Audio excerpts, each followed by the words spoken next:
À voix haute, au Méthéâtre, Edmond Rostand, Cyrano de Bergerac.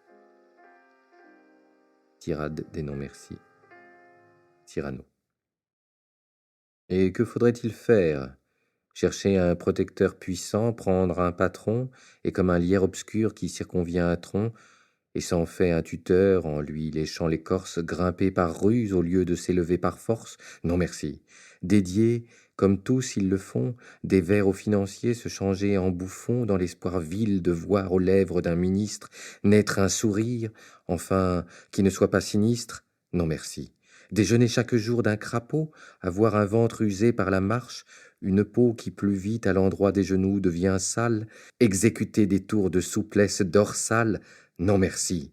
D'une main flatter la chèvre au cou cependant que de l'autre on arrose le chou, et d'honneur de s'aîner par désir de rhubarbe avoir son encensoir toujours dans quelque barbe? Non merci. Se pousser de giron en giron, devenir un petit grand homme dans un rond, et naviguer avec des madrigaux pour rames, et dans ses voiles des soupirs de vieilles dames? Non merci. Chez le bon éditeur de Cercy, faire éditer ses vers en payant? Non merci. Ça les faire nommer pape par les conciles que dans des cabarets tiennent des imbéciles? Non merci. Travailler à se construire un nom sur un sonnet au lieu d'en faire d'autres? Non merci.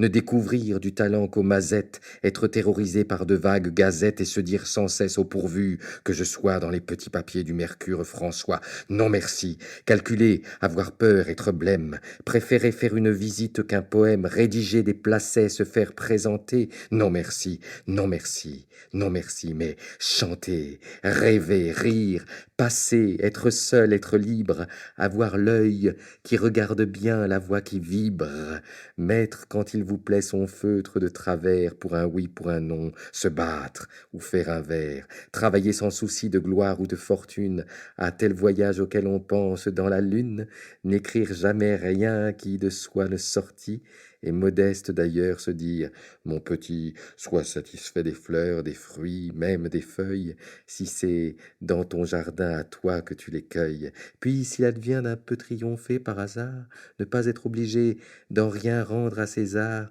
vis-à-vis de soi-même en garder le mérite, bref, dédaignant d'être le lierre parasite, lors même qu'on n'est pas le chêne ou le tilleul, ne pas monter bien haut, peut-être, mais tout seul.